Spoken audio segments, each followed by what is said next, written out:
Hola, nuevos amigos. Bienvenidos al programa. It's nice to see you. Have you been practicing your new vocabulary and dialogue since our last lesson?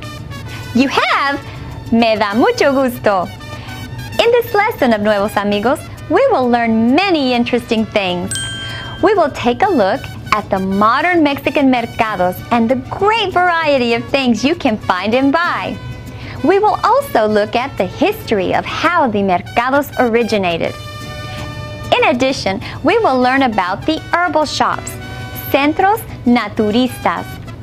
This is where herbs and other plant products are sold. Herb in Spanish is hierba. La hierba. Say it with me. La hierba. Did you know Mexico is famous for its pottery? Pottery in Spanish is cerámica. La cerámica. Say it with me. La cerámica. Very good. We will discover the unique beauty of Mexican pottery in today's lesson.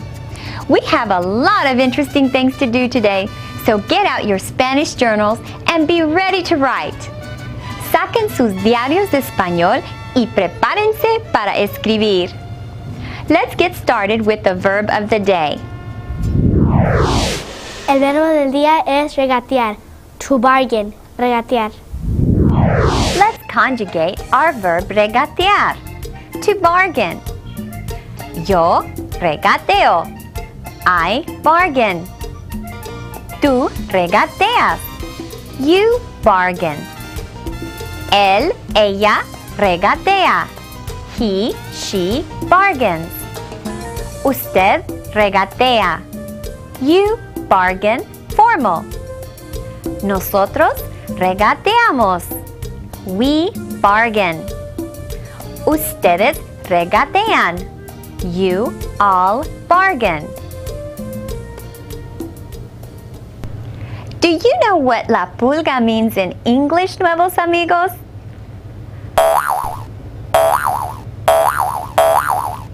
No, that's not the kind of pulga I mean, even though it is a pulga. La pulga also means flea market. Flea markets are found in the United States.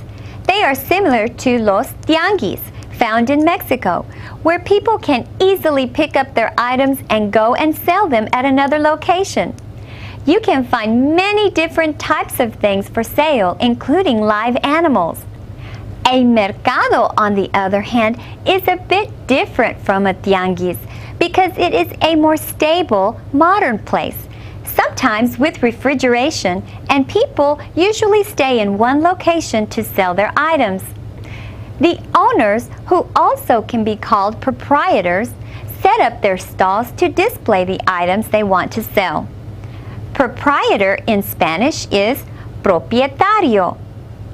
El propietario. Say it with me. El propietario. El propietario.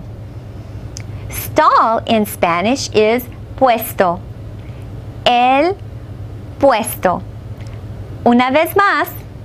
El puesto. Fantástico. People come to the mercado to bargain, regatear, for all kinds of things. There are a great variety of items to choose from when you shop in the mercado.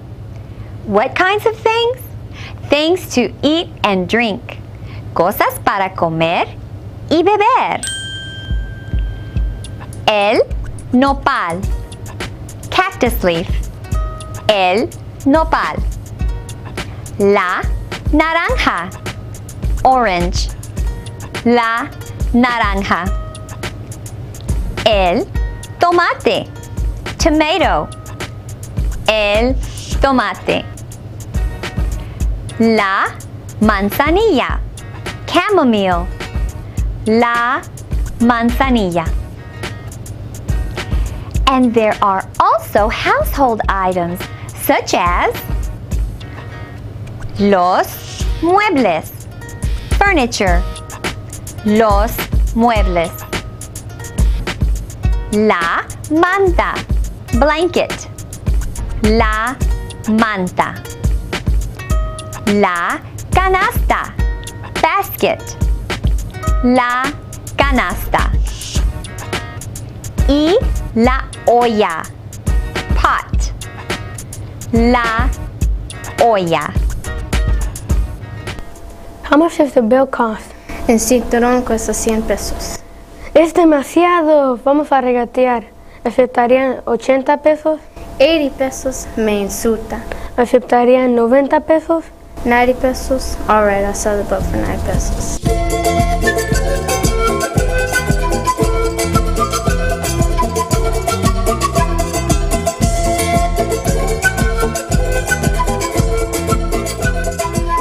Part of what makes Mexican mercados beautiful is the knowledge that they began very long ago.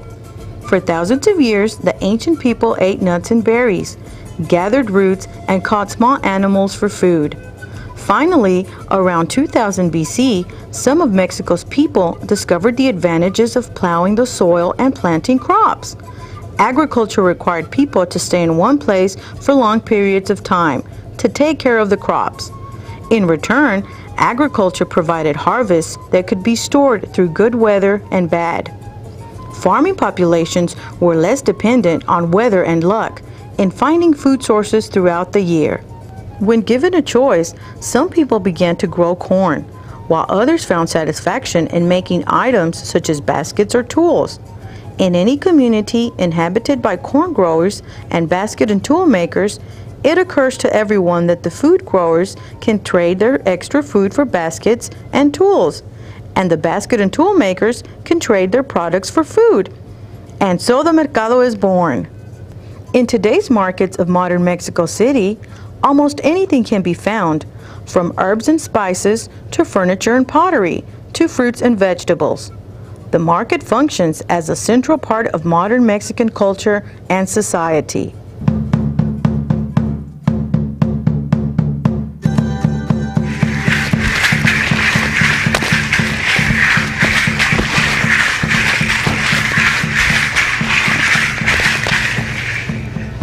Buenas tardes, nuevos amigos. How are you today? Did you use the dicho that you learned in our last lesson? I'm sure that someone in your community has used it before. Let me tell you another saying. Otro dicho. Saca lo tuyo al mercado. Uno dirá bueno y otro dirá malo.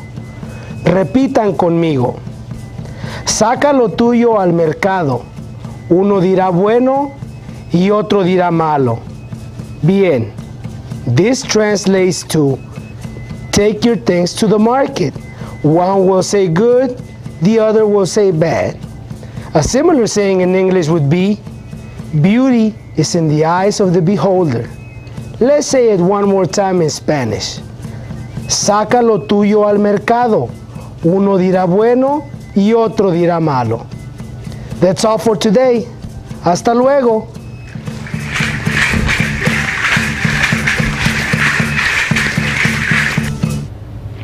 Have you ever found something that was beautiful to you, but someone else thought it was ugly? Our dicho certainly conveys that idea, doesn't it? Now, tell me, have you been listening for regatear, our verb of the day? You have? Then keep listening, Nuevos Amigos, because we will continue to use it in this lesson. Keep writing today's vocabulary in your Spanish journals, sus diarios de español. There is a special skill that artisans in Mexico have practiced since ancient times. It results in practical items of beauty that are useful in everyday life. Can you guess what it might be? It is the art of making pottery, la cerámica. The people of Mexico and many other cultures have used pots, ollas, for holding water, cooking, gardening, and storing food.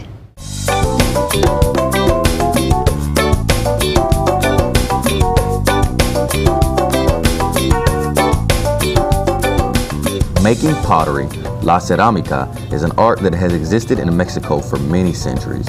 The pottery found in archaeological ruins has shown us that the native people of Mexico knew quite a bit about creating ceramics. Throughout Mexico, each region has its own unique type of pottery, and some types are famous throughout the world, such as the Talavera pottery of Puebla with its beautiful painted design. Many people today create pottery just as in older times, so we visited with Samuel Watson of Old City Park in Dallas, Texas, and asked him to show us how a vessel is made on a potter's wheel. I've been doing pottery for about 4.5 years now, and I've been able to do it at Old City Park in a way which is traditional to the types of ways it was done a long time ago, with the same sorts of glazes, the same sorts of shapes, and everything that they would have done it as they would have done it.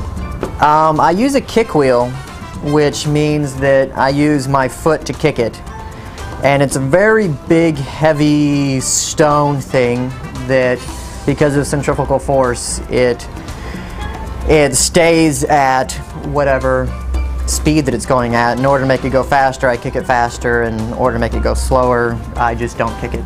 I particularly love wood-fired pieces because you have the effect of wood ash, and you also get the fire that touches it, and everything else that is flying around in the kiln. It's never predictable. There's always something new, and you never have two pieces that come out the same.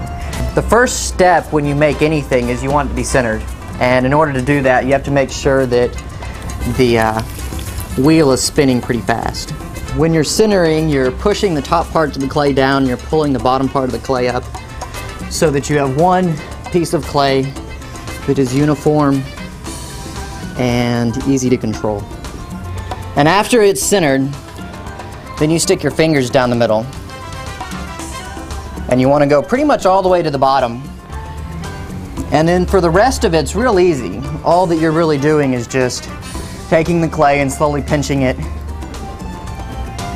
And with just about any form that you make, you start with it with just a straight-sided whatever. If you want to call it a bowl or a vase or whatever the shape is that I'm making right now. And then after you do that, you further thin out the walls just by pushing. It's the same idea as just taking your fingers and squeezing, but since my fingers aren't long enough, I use that tool to help me in that. And you use water to keep the clay from sticking to your hands, because otherwise it wouldn't slide smoothly across and do what you wanted it to, and you wouldn't be able to make what you needed to make.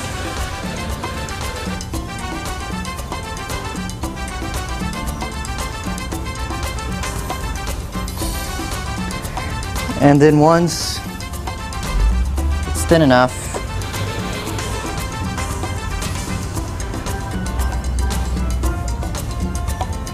and you're happy with the shape that you have, then you cut it off the wheel with a string. And this is to get it ready so that I can take it off the wheel easier. And then after it's done like that, then I take my wire, chop it off. The best thing about pottery is that it is extremely relaxing. You lose track of time, and you lose track of everything else except for what you're focusing on right then, and you're focusing on perfection. What herb is good for my stomach ache? La hierba que mi mamá usa es la manzanilla. Where does she buy it? Ella regatea por la manzanilla en la hierbaría. El regateo. Deme usted 10 pesos y le doy yo los guaraches. Déjemelos a 5 y me llevo yo 2 pares. 2 pares por 15. Es buena compra, no le miento. 2 pares por 15 y un sombrero de pilón. Did you recognize any words in this poem about making a bargain? Do you know what huaraches means in English? Huaraches means sandals. Los huaraches. Say it with me. Los huaraches. How about the word sombrero? Sombrero in English is hat. El sombrero. Repeat after me. El sombrero. Bien. This poem titled The Bargain describes how the vendor and the customer deal with each other. They are bargaining over a pair of sandals. They finally make a deal where the customer gets 2 pairs of sandals for 15 pesos and the hat thrown in as a gift. Now that's a good bargain.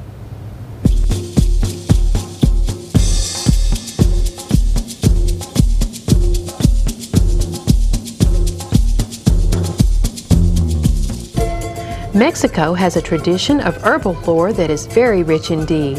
It has 3 different historic roots. One is traditional herbalism imported from 16th century Europe.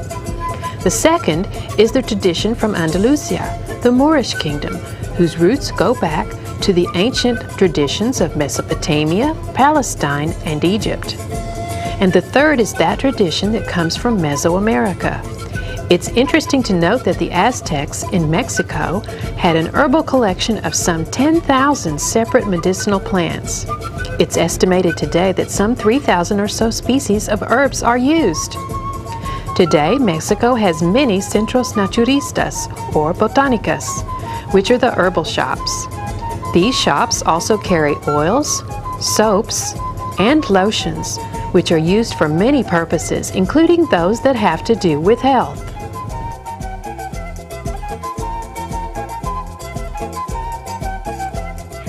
Wasn't that interesting, Nuevos Amigos? Let's hope that more and more medicines may be discovered from herbs. Ahora, es tiempo para la composición estudiantil. It's time for your composition. Imagine that you are visiting a market in Mexico City. Describe the market using your 5 senses. What does it look like? What are some of the smells? Is it loud or quiet? What do you hear? Did you eat some food? What did it taste like? How did you feel to be there? Work on this paragraph with your teacher in your classroom and have fun using your imagination. Que se diviertan!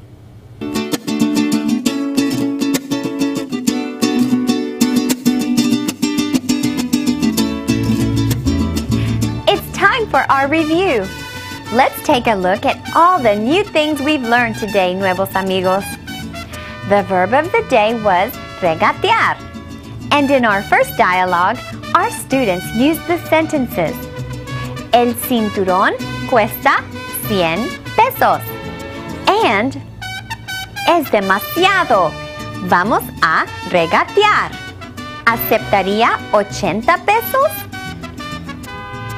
Our new vocabulary included the terms la hierba, herb, el propietario, proprietor or owner, el puesto, stall, la cerámica, pottery, el nopal, cactus leaf, la naranja, orange, el tomate, tomato, la manzanilla, chamomile. We also learned the words los muebles, furniture, la manta, blanket, la canasta, basket, la olla, pot, los huaraches, sandals, y el sombrero, hat. In our second dialogue, the students used the following sentences and conjugated the verb regatear. La hierba que mi mamá usa es la manzanilla. And ella regatea por la manzanilla en la hierbería. Our wise man brought us the dicho, saca lo tuyo al mercado. Uno dirá bueno y otro dirá malo. Keep in mind the meaning of this saying so you can use it in your everyday life. Be sure to write today's vocabulary words and your composition in your Diarios de Español. Excelente, nuevos amigos. You've done a wonderful job. Han hecho un trabajo maravilloso. If you have any interesting information or fun ideas about Latin American culture and history, then I'd like to hear from you. Write me a message and have your teacher email it to me. Mándame un correo electrónico. The email address is nuevosamigos@dallasisd.org. Now I'm ready to go to the market, el mercado, to bargain, regatear, and I'll see you next time. So remember, when you learn to speak another language, you also make new friends. Acuérdense, cuando aprendemos más de un idioma, podemos hacer nuevos amigos. Adiós.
Nuevos amigos, me da mucho gusto en verlos. Espero que estén bien. In this lesson of Nuevos Amigos, we will learn about the history and culture of ancient Mexico. The Aztec civilization existed for hundreds of years in the beautiful and fertile plains and valleys of the land. It was a rich culture with amazing art, literature, and customs. How do you like my outfit? It is a reflection of the Aztec culture. The word ancient in Spanish is antiguo. Antiguo. Say it with me. Antiguo. Valley in Spanish is valle. El valle. Repeat after me. El valle. Very good. We will also take a look at the Aztecs and how they lived. Learn about the ball game they played that is similar to some of our own modern-day games, and discover the kinds of arts and crafts the Aztecs created to beautify their world. Ahora, saquen sus diarios de español y prepárense para escribir. It's time for the verb of the day. Es tiempo para el verbo del día. El verbo del día es construir, to build, construir. Let's conjugate the verb construir, to construct. Yo construyo. I construct. Tú construyes. You construct. Él, ella construye. He, she constructs. Usted construye. You construct formal. Nosotros construimos. We construct. Ustedes construyen. You all construct. Did you know that modern Mexico City is built on the ancient foundations of the city of Tenochtitlan? It is! The city was built on islands in the center of a lake and was the capital city-state of the Aztec civilization. The pyramids, the palaces, temples, and homes of the Aztecs made up a fabulous city with wide streets and water canals for a number of purposes, including irrigation of crops. There is evidence they even had a zoo. Let's learn how to say some of these new words in Spanish. Let's start with the word for pyramid. Say it with me. Pirámide. La pirámide. Una vez más. La pirámide. Next, we have the word for palace. Palace in Spanish is palacio. El palacio. Repeat after me. El palacio. Good. The word for temple in Spanish is templo. El templo. Say it with me. El templo. Calle is Spanish for street. La calle. La calle. And last, we have canal. Canal. El canal. You see, Nuevos Amigos, that canal is spelled exactly the same way in English as it is in Spanish. Let's say it one more time. El canal. Perfecto. Today in modern Mexico, the Aztec civilization is remembered and kept alive by many groups. For example, there are groups known as Los Concheros that perform La Danza Azteca. This type of dancing traces its origins to pre-Columbian Nahuatl, Aztec roots. The dances were performed to express thanksgiving, for prayer, to mourn, and also as a discipline. Music and dance were an important part of the culture because they considered these arts essential to being a civilized society. ¿Cómo llego a El Palacio? Primero váyase hacia el norte. En el templo que ellos construyen, váyase hacia el oeste. Muchas gracias. I hope you find the palace. I'm sure you remembered your directions in Spanish to go north, norte, and west, oeste. Didn't you? Great. I knew you would. As we learn more about the Aztec civilization, here are some more words you will need to know. Escriban estas palabras en sus diarios de español. La isla, island. La isla. El lago, lake. El lago. El guerrero, warrior. El guerrero. El águila, eagle. El águila. Y el jaguar, jaguar. El jaguar.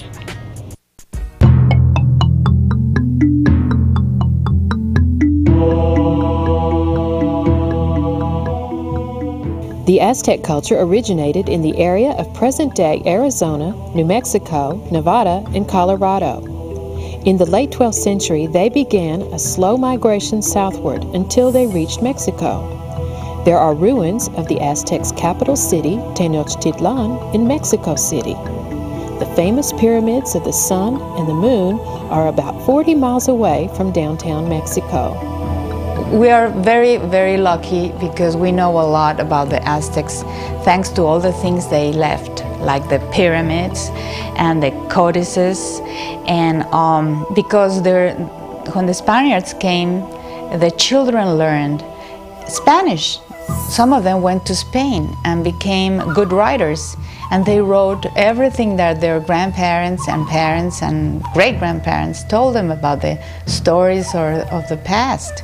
So we have all these books with all the information on which community was producing what and how much they were giving as a tribute like a donation, like taxes today.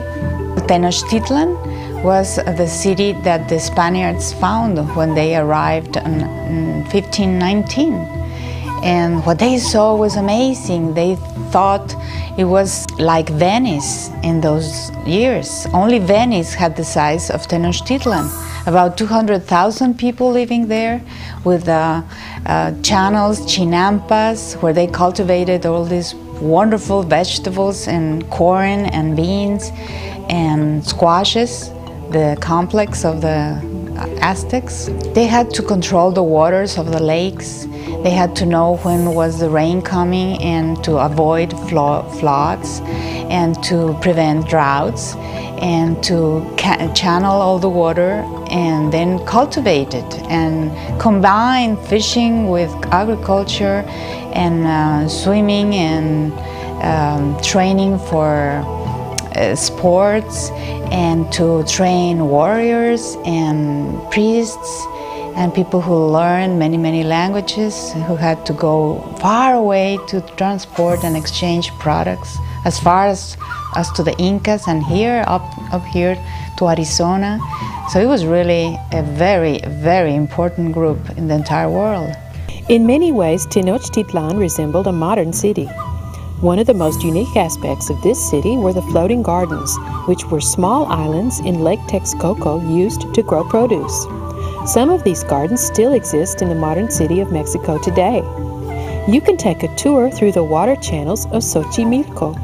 You get on a boat called a chalupa, which is driven by a person using a long pole to push from the bottom of the lake. The tour is a lot of fun, since one can not only eat Mexican food in the chalupa, but also listen to musicians playing in their chalupas who will tag along next to yours for some money.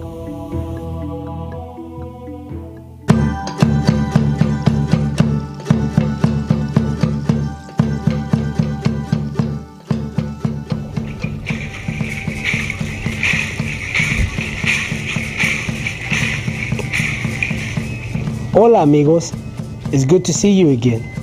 Have you been practicing your dichos with your friends? Good. I see you are learning to be wise.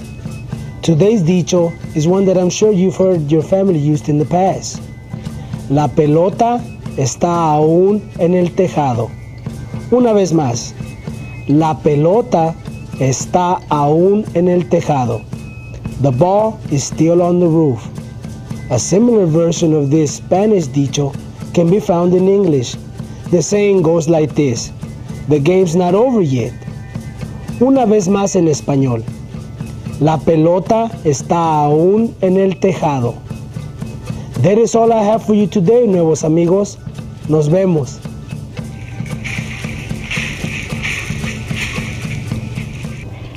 Have you recently been working on something and giving it your best effort so you could win a prize? Does it seem like things aren't going so well for you at this time? Our dicho has encouraged you not to give up and to keep working and doing your best. It's great to receive encouragement from our dichos, our wise sayings. Sigan escribiendo en sus diarios de español. Continue to listen for the verb of the day as we move through our lesson. The Aztec people had many kinds of arts and crafts to beautify their world, adorn themselves, and reflect their devotion to their way of life. Let's see what they created.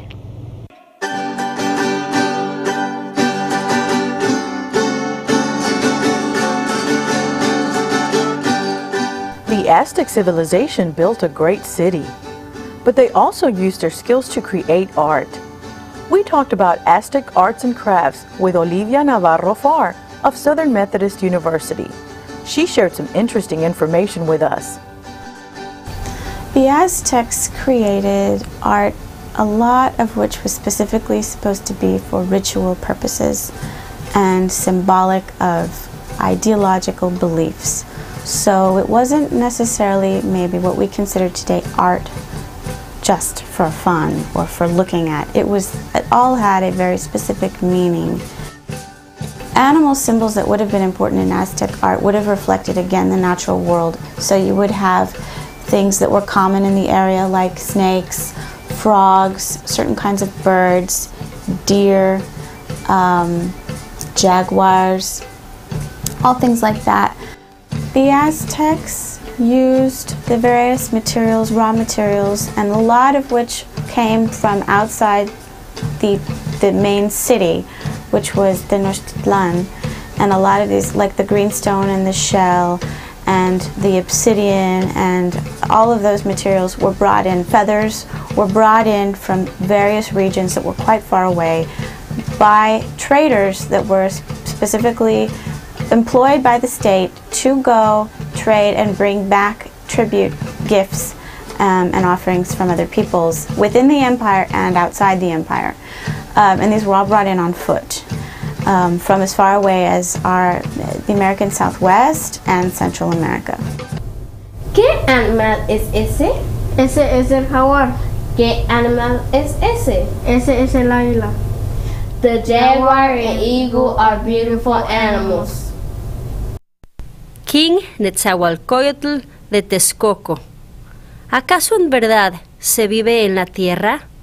No para siempre en la tierra, solamente un poco aquí. Aunque sea jade, se rompe.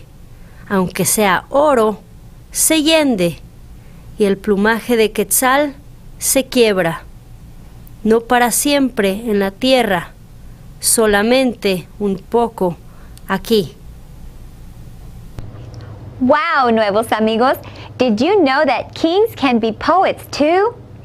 King Nezahualcóyotl de Texcoco is known as the Aztec philosopher king, and he wrote many poems. A new word for us in this poem is oro. El oro. Say it with me. El oro. El oro in Spanish means gold. Another new word is tierra. La tierra. Repeat after me. La tierra. Muy bien. La tierra means earth or dirt. In this poem, it means earth. King Nezahualcóyotl is telling us in his poem that our time on earth is not forever. He compares our time to jade, gold, and feathers, things that eventually fade away. Let's learn 2 new words that will help you visualize what our next segment is about. La primera es pelota. La pelota.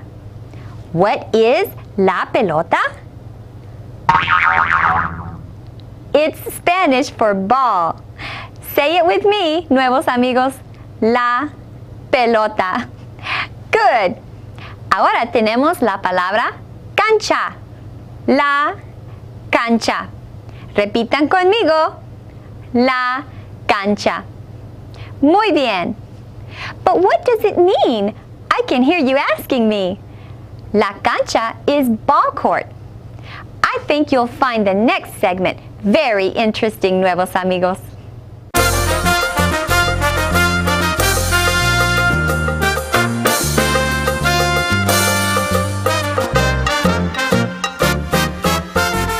The first reports to reach Europe about a game played in the New World with a solid rubber ball, la pelota, which astonished the Spanish conquistadors, was Uyamalitzli.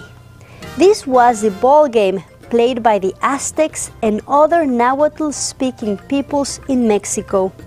The name is a combination of 2 words, Uyama, which means the playing of a game with a ball, and uyi, rubber.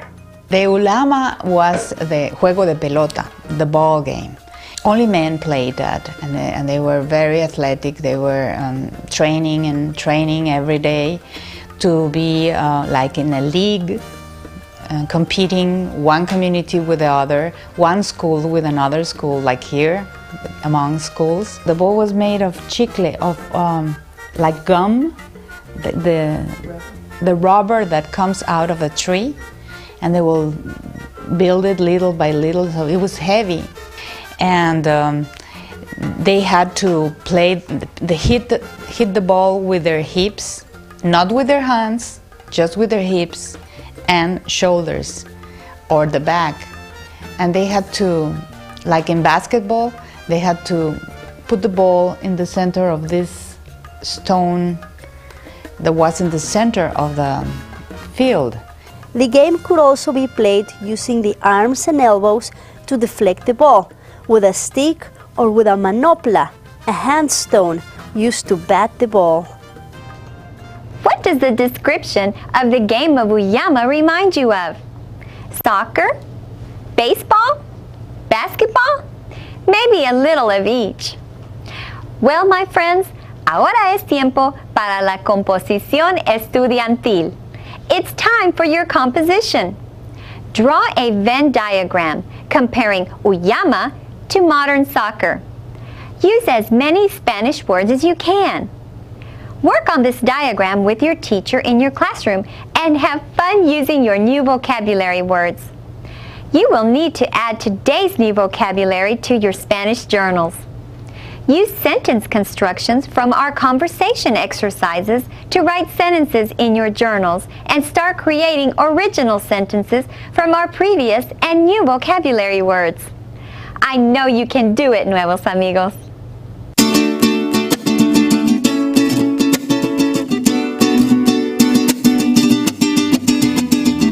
It's time for our review. Let's take a look at all the new things we've learned today, Nuevos Amigos. The verb of the day was construir, and in our first dialogue, our students used the following sentences and conjugated the verb construir. ¿Cómo llego a el palacio? And primero váyase hacia el norte. En el templo que ellos construyen, váyase hacia el oeste.